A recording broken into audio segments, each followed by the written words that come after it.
You're listening to Bold Calling, a podcast presented by Orem, where every episode we're bringing on the biggest and brightest minds in the tech and sales industries for a discussion about their biggest challenges and the unique ways they're working to solve them. I'm your host, Adam Sokol, and I am honored to be joined for our first episode by Anshul Gupta, co-founder of Actively.ai. Anshul, thank you so much for joining me today. Thanks for having me, Adam. A lot of pressure being the first episode for Bold Calling. Yeah, I'm really excited. I was saying before we started recording, you and I have had a chance to speak a few times now about AI and sales development. And so I'm really excited about this discussion. For people who are listening in, we're going to break this up into 3 different segments. We're going to first talk about Anshul's company and what they do and where they came from. The second segment is going to be all about what keeps him up at night and kind of stresses him out. And then the third segment, we're going to have a little bit of fun. So first things first, let's dive right in. Can you give our listeners an introduction to Actively.ai? Sure.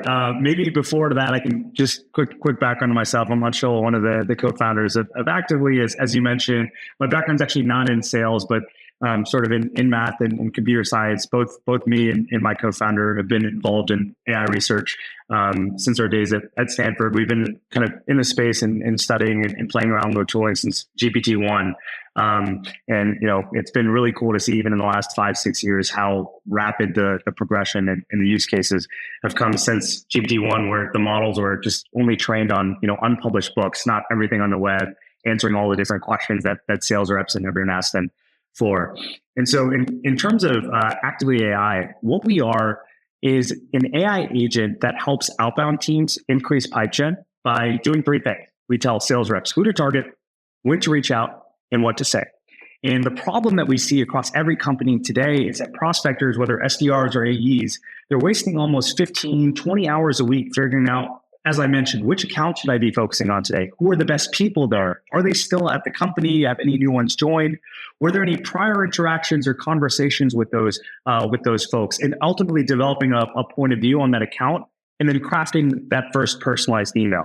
Our technology is automating all of this because machines are just way better at these tasks. What humans are better at are hyper-personalized, LinkedIn or video outreach, cold calling, as Orem is best in class at supporting, and ultimately just communicating with prospects. And so we're working with, we're blessed to be working with some of the fastest growing companies, share many customers with you all like Ramp, Verkada, Flowcast, right? And they're seeing a 25-30% lift in productivity. And, as a small plug, we're a really nice 1-2 punch with you all at Orem and kind of the broader auto parallel dialing market, because our AI is able to kind of help you with preparing those lists, trigger and draft those hyper relevant emails so that you can spend as much of your day trying to talk to as many prospects as possible. I love it. And I want to take one step back. I'm really, first off, having had several conversations with you and understanding what your platform does, it does make all the sense in the world. We here at Orem, we're currently, at time of recording this, by the time people hear it, we will be just about ready to release this AI report that I've been tirelessly working on for a few months now. And that one of the things we've discovered is exactly what you said, is sales reps spend 15, 20, 25 hours on pre-call research and then all the follow-up. And it's so time consuming. It takes away their ability to actively sell. There was a Salesforce report last year that said sellers spend 27% of their time actually selling. So giving them all that time back to be much more active in, like you said, the things that humans are good at, of communicating, building relationships, that is so pivotal. But I want to ask, what led you guys down that path to wanting to focus on this? Like you said, you don't originally come from a sales background, and from a sales standpoint, AI can feel very new for a lot of the people, but it's really not. It's been around for a while now. But what led you and your co-founders to say, okay, we have all this information and all this knowledge and experience with AI, and we can see that it's growing, and where we think it's going to grow is in the sales space? What led you down that path? It's a really good question. So the direct answer is, we were when we were starting the company, we were what are the best applications of kind of AI? We went really broad. We kind of worked with sports teams, hedge funds, you name it. And, in college, I am and was a nerd. And so I was on the college debate team, and my debate partner as a freshman, he was a senior, ended up going on to become a demand generation director and leading kind of like an automated outbound team at Mercado, which is, once again, one of our mutual customers. And so that was our first foray exposure to, mentioned they were facing this problem in terms of every single day, which accounts, which context to focus on. But to your point, Adam, you mentioned AI is kind of not a new paradigm. And so I like to think about kind of the domain we're working with as a good analogy, or what a good analogy would be is financial markets. So that's a big hobby, like intellectual interest of mine for a long time. And there's so many things in common. So there's tons of data, right? It's generated daily from a variety of sources. Orm is helping you generate a lot of data, Gong, outreach, all the activities that you're doing, signals you're buying. And then both in sales and the financial markets, because the stakes are so high, and any improvements in models or decisions means more money, more pipeline, more dollars. Everybody's looking for an edge. Everybody's looking for alpha, right? And so that means it's really fast moving. There's a lot of sharp minds in it, and it's really incentive aligned.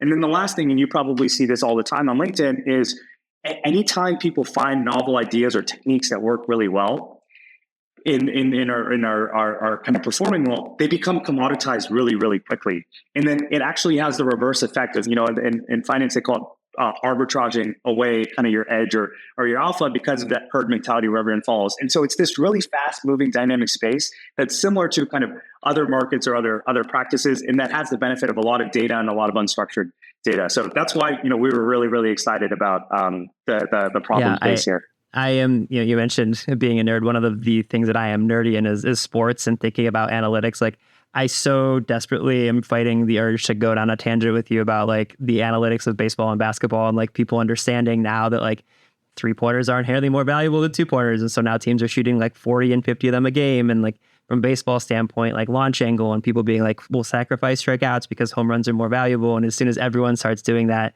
it is finding those little edges. And it is really interesting to me when you think about the sales space. Like you said, as soon as something comes out that feels like it's revolutionary, and very much is, once everyone uses it, it kind of stops being revolutionary. And I guess for you guys, and this may kind of get slightly into our second segment in a little bit, but like from a understanding an AI standpoint, the way with which the speed with which everything moves, how do you guys think about like staying ahead, like continuing to be able to provide that edge to the organizations you're working with?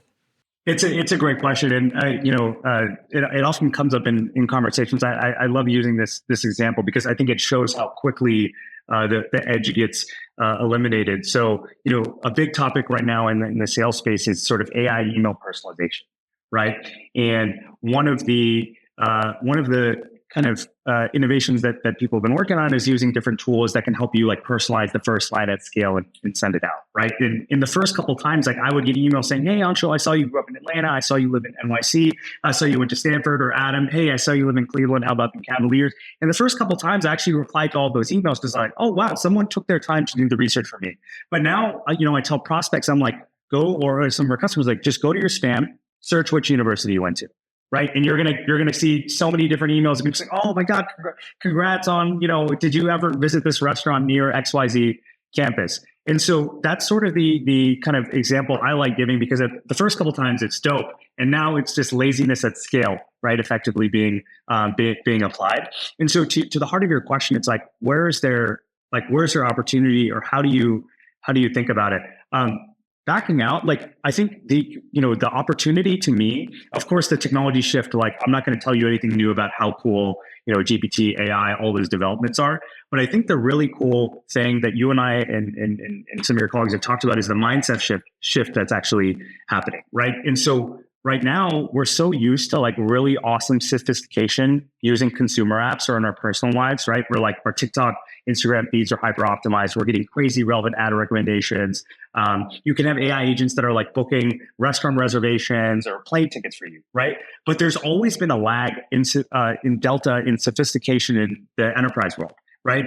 Easy example, compare like the load times of like your Instagram reels to a Salesforce report, right? There's a huge difference in wait times there, right? And so the really cool shift right now is that people are now applying the same expectations to the business world, where they're looking really closely at where there's room for crazy efficiency gains. So some of our mutual customers, I know the Orm team has heard this in conversations. They're actually sitting down and sitting with their reps for the whole week, multiple weeks in doing entire teardown process of where SDRs and account executives day to day, hour by hour are spending their time, which parts can be automated. And so the result of this exercise is like you're able to get a really clear list about what are the biggest pain points. And that allows you to stay away from the fads because you've done the analysis of where is the time being spent. And so that's kind of what gives us confidence. I know that was a long answer to your question. I love that answer. And to your point, people who are familiar with Orem are probably familiar with one of our kind of founding sellers, Terry Hussein. He talks about business mapping. It's just exactly what you're talking about is like, and he literally says, he's like, I guarantee you, he was on a podcast recently with someone. He's like, I guarantee you, your organization, 99% of you have not done this because you're right. It is.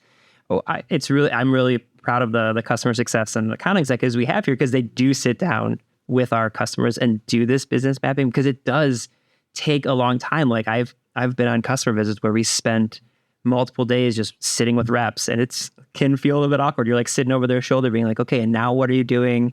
And now, but it is so valuable because once you understand like, oh, good Lord, our team is spending, 18 hours each every week building out call task reports. Maybe we just need to bring an ops person in who can take care of all of that, or we need to find a way to automate it. Yeah, it is so important. And once you have that ability, once you have that information, you can then take it and actually do something with it. And understanding that you are helping organizations do things much quicker and inherently, like the first time I saw what you guys do, it like clicked. Like it wasn't like I didn't need someone to describe it to me. I was like, oh, good Lord, this is exactly what people need. But thinking through that, what is the kind of thing that keeps you up at night? Like what is stressing you out from a job standpoint that you're actively working to address? Yeah, it's a really good question. I guess from a job, I was going to say from a non-job standpoint, it's the NBA playoffs. That we can talk about that after if you would like. Up at night. And my Hawks are unfortunately out of the race, but the Cavs still look like they have some fight. But on the job side, I really think it's less kind of fear or stress. It's more excitement in kind of determining where you want to spend sort of cycles in effort on, right? And so going back to that mind shift thing, the thing that's really exciting to me is that, coming out of the teardown process and like the fact that, as you just mentioned, our software can do a lot of, can eat into the workflow layer and kind of do actions on behalf of teams, both like Copilot or Autopilot. I think the really interesting paradigm shift is that companies are now starting to evaluate like software and technology and headcount costs in the same pool rather than in disparate pools. And so in the past, right, like if you only had a $200,000 tech budget, a $50,000 or $20,000 purchase is going to be heavily, heavily, heavily scrutinized, right? But if now technology has the ability to kind of produce crazy efficiency gains, like, with Orem, you can 5x the number of dials you were able to do before, right? And you can now kind of do with this fewer number of people the same work output of multiple folks.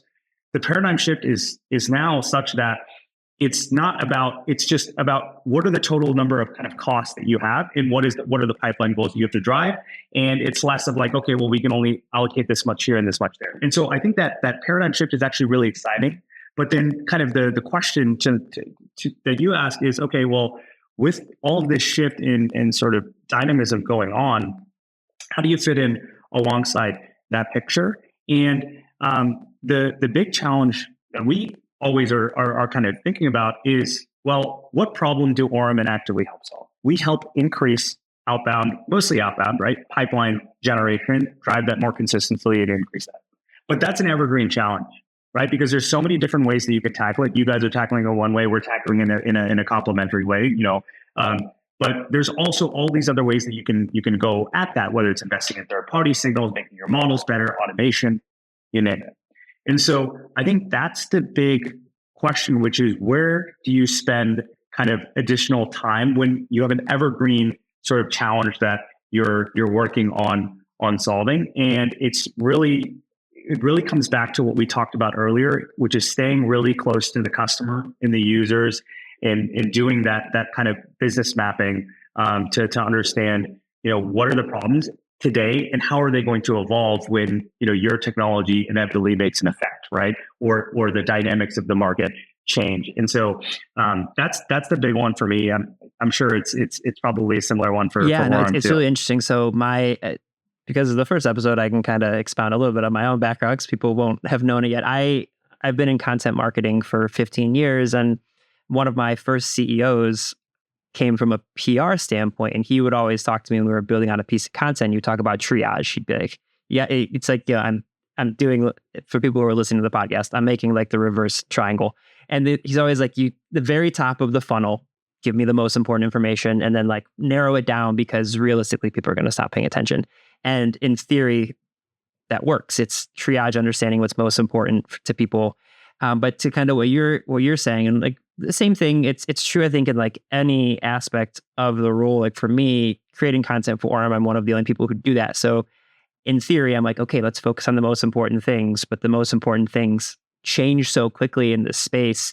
And it's like the old Fight Club thing. Like if everyone is special, no one is. It's like if everything's the most important thing, what is actually? So for you, how are you guys thinking about triaging, like what is the most important thing you can tackle? You mentioned business mapping with organizations, but like how do you in a day in and day out basis address like, okay, this is the actual most important thing that I need to be spending my time on? It's a good question.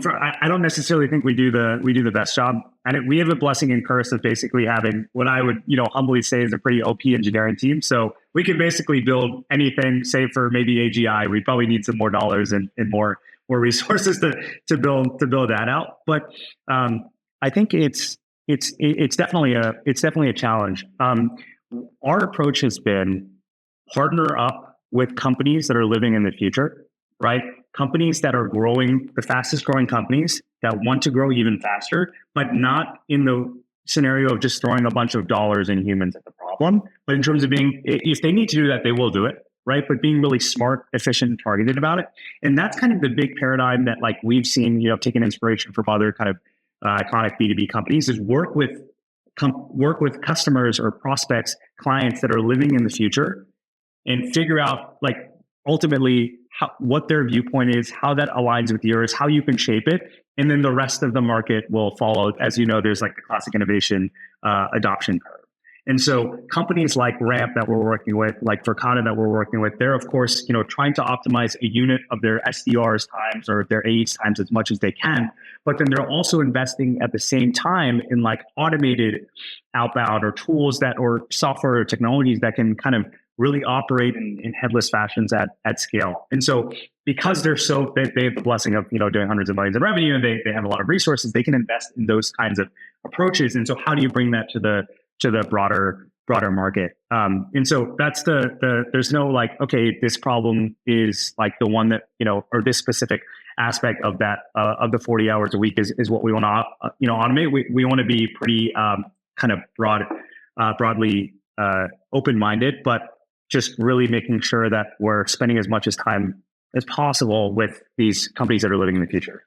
I think the way that you would address that makes so much sense because you're right. It's people, organizations are realizing now that doubling your pipeline, doubling your revenue doesn't just mean double the people that you have. It's understanding what are the ways to automate the things that are taking forever and optimize the ability of your sales reps well. And I think the absolute best organizations that are doing this aren't just like optimizing their sales reps' capabilities, because I think what people a lot of times think about is, I can 5x the productivity of our top producers. That's great. But they don't think about like, are the tools I'm giving them going to also lead to burnout? Are they going to like exhaust them? Which is why I love what you guys do. And I'm so proud of what we do here at Orem, because when people initially see like, I was making 50 calls and now I'm making 300 calls in a day, that's exhausting. That's so many conversations. It's like, no, watch how it works. Understand that it's also giving you time back, which is the thing that I also love about Actively is it's all about taking all of the things you're doing and just making it more efficient and much smarter. So that wasn't even a question. That was more of me kind of giving you your flowers. So I'm going to ask every guest who comes on just a series of lighthearted questions to kind of give us a little bit of space to play. So the first one was, what was your first job you ever had? It can be when you were a kid. It can be when you were a teenager. What was the first job you ever had? Yeah, it's a good question. It's, technically I went the entrepreneurship route, but when I was not lemonade stand, but I guess a nerdier version of that. So when I was 8 or 9, our local library, I grew up in the Metro Atlanta area. Our local library would have, I think it was once a month, $1 book sales, right? And so I would go there. You know what I'm talking about? So I would go there, and I guess this was pre-mobile, right? So I'd go there, right? Each book, I'd run to the computer, look up how much I could sell it for on Amazon and eBay, and then buy it up. And like, I got like, an allowance of like, 12, $15 from my parents. And I was like, okay, what can I do with this? And then obviously, you've been to these, so there's like hundreds of books that they're obviously the library's trying to raise for donations. And so I can't go through those one by one, or else my mom's going to get pretty annoyed just sitting with me there for hours. So you have to learn like kind of cool heuristics. There's obvious ones that I learned that worked really well. Of course, hardcover books are generally tend to be worth more. Larger books with more pages. Another one is like the more colorful the cover, right? So you should judge a book by its cover, I guess is the adage, or should be the adage, right? Those also end up being worth more. So that was my first job. That is phenomenal. Listen, I'm the son of an English teacher, and I started my career working for an organization called Overdrive. They have an ebook and audiobook app called Libby, which lots of people know about as a library app where you can borrow books from the library, digital books on your phone, and it's very, very popular. And so I grew up in libraries, so I'm very, very intimately aware of the classic book sale. That is incredible. I love the hustle that you're just like, I'm going to take these and I'm going to sell it. It's beautiful. Since you were kind of an entrepreneur from day one, you might not have like a traditional answer for the second one, but what's the worst job you've ever had? Yeah, I actually don't even have I don't think anything comes to mind there. I mean, I've had, jobs that were maybe less stimulating. Like I briefly worked at Microsoft, which is like classic, sort of big tech company. It's obviously doing very well with OpenAI. It's got really smart people there, but maybe the, less intellectually interesting. But in kind of all the different gigs I've had, I've been able to sort of learn something new and work with smart people. So yeah, listen, you set yourself up for success when you at like 8 or 9 years old were already your own boss. So good on you for that. What is your favorite app from a productivity standpoint? Like what's one that helps you just be better in your day in and day out?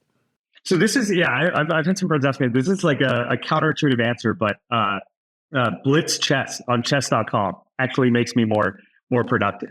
I actually played pretty, embarrassingly enough, while I was in the waiting room getting the kind of the podcast set up. I may or may not have played a game. And why is that, right? Because Blitz Chess, you have 3 minute, it's like 3 minute chess games, right? So you have to think really fast, make decisions. One mistake, you lose the game, right? So it kind of like jolts or wakes you up if you're in like a lull. Like you just end up thinking faster coming out of it. So yes, like in the moment, I'm not productive because I could be, talking to you or whatever it might be. But yeah, I love that. That's fantastic. Okay, so how this might end up being the same answer then. What do you have a favorite app just for fun? Like I know a lot of people like Ting, my boss you've met a couple of times, loves TikTok. Like, do you have an app that you just use for pure enjoyment? Yeah, it's a good question. I will say not TikTok. I'm 50-50 on maybe leaning towards the ban sometimes when it comes to TikTok as a joke. But I would actually say X, like Twitter, whatever you want to call it. I'm a huge sports fan, as you know. There's like sports memes and everything. The coverage on there is great. Just like you can also learn a lot from it too. Just like kind of following entrepreneurs, venture capitalists, right? There's all the kind of cultural stuff. And then I know we work in sales, but like ads, because Elon's Elon, they aren't a prominent part of the platform, right? Because he kind of pissed off a lot of the advertisers, right? And so you're not being sold to, which is nice. The DMs are bifurcated, right? Unlike LinkedIn. And so like anyone trying to sell it to you, you don't even, you kind of don't really see it. And so, yeah, I highly recommend I will say, I agree with you, especially from a sports standpoint. Like I said, I'm also a huge sports fan. At the time of we're recording this at the Game 6 of the Cavs playoff series, we'll see how that turns out. By the time people hear this, they will either have won or lost. But yeah, watching sports in like Twitter, X is undefeated when it comes to real time conversations about things happening. I no argument there. Yeah. What is your ideal work day? That's a good question. I mean, I think it goes back earlier to what I was saying, which is like spending as much time as possible with customers and users, right? And working with the ones that are kind of living in the future and open to doing things very differently than what was done before. They're not kind of tied to dogma or old practices, right? And so like as much as time as possible is doing that. And then ultimately, right, working with, as I mentioned, like we have a really, really strong engineering team that's like so fun to work with. And we build and ship product at a high rate, put it in front of our customers, right? Iteration cycle. And so that's just that feedback loop is really exciting. And then of course, when you get constructive feedback, that's awesome. But then when, just getting the messages of, hey, I got promoted, or I've been booking all these meetings, et cetera, like that's just, there's nothing that beats it. I will say, as the person who, one of my jobs here is managing all of our social media, and getting tagged in those LinkedIn messages by people being like, we got one just last week. Someone was like, we just brought on Orem and we increased our connect rate by 1900%, which feels impossible. And then I saw everyone in the comments that worked at the organization. It was like, no, but for real, this has like changed our lives overnight. That you're absolutely right. Like seeing. I actually saw this post. And I was like, wait, is there a typo in that number? Literally, I asked, because again, like I'm the one who, I respond to everybody. I repost and all this different stuff. I like asked the CSM. I was like, that can't be right. She's like, no, that was the increase from whatever. I was like, were they just like, what number? Were they only dialing like 6 number? Like what was happening? I couldn't understand, but it was absolutely wild. Yeah, that was really cool to see. Okay, last question for you. We, as everyone listening in will know or knows, we are big believers in the phone. So what is a cold call opener that would get you to at least hear a pitch from somebody? Yeah, it's a good question. So interestingly, I feel like I reply to emails more than answer cold calls, because with emails, with cold calls, it takes you out of your flow state sometimes, right? Maybe I'm in the middle of something, you get a call, pick it up. All right, then, I have to like readjust back to what I was doing, versus emails, you can kind of reply whenever. But on cold calls, there are some that I've picked up, and like it wasn't a permission-based opener, right? Which I know is the classic one. Instead, I got like something along the lines of, oh, hey, I saw you liked something on Twitter recently, or were in like a blog post, or whatever it might have been. And so then like automatically I'm like, okay, interesting. They've done the research. So yeah, I guess I'm curious. Have you gotten any good ones recently? I joke all the time that I am very cognitive of what we do. So since I started working at Orem, I pick up cold calls, even the ones that say like spam likely. I pick them up because I want to hear how I want to hear how people will pitch. And so the first thing I pay attention to is the delay between when I say hello and when they actually respond to me. And if it's long, I will call them out. I'll be like, "What platform are you using?" Because that was awful. I'm like, and either they'll hang up or they will be like, "Well, we're using insert thing here. I'm not going to trash any competitors on our podcast." But there have been multiple times where like I literally will, if they say something interesting, like, "Hey, let me get 20 seconds of your time," and I'll be like, "I'll let you pitch me, but we don't have any budget." And he'll be like, "A lot of people say that, but if they will handle my objection in real time, I'll say, okay, that's great objection handling. Keep going." And I've taken pitches from cold calls for sure, but my proudest thing is I ask every single person who cold calls me, no matter if I take their pitch or not, I'll be like, "Let me ask you, how did you call me today?" And they're like, "Well, what do you mean?" I'm like, "Well, did you use an AI dialing solution, or are you just manually dialing?" And if they say either like we're manually dialing, or like we're using the manual dialer in a CRM, I'll be like, "Well, here's what Orem does." We have literally signed. That's great. My sales team, like we have signed people because I have just like taken those calls. So that's a fun way to do it for sure. Okay. And so where can people get more information about Actively and you if they're interested in learning more about everything you guys are doing? Yeah. Obviously www.actively.ai. We were early enough to not have to pay a premium for the .ai. LinkedIn. You can try to, I don't know if my phone number is accurate on Zoom info, but you could try to give me a cold call and see if that works as well. But we're around. We're easy to and easy I will access. put the organization and Anshul's LinkedIn in the show notes. I'm not going to put his phone number in the show notes. I'm not going to make it that easy for everybody. But really, really appreciate you joining me. Thank you so much for the time. Thank you for being the first guest on the show. This was a blast. Awesome. Yeah. Thanks for having me, Adam.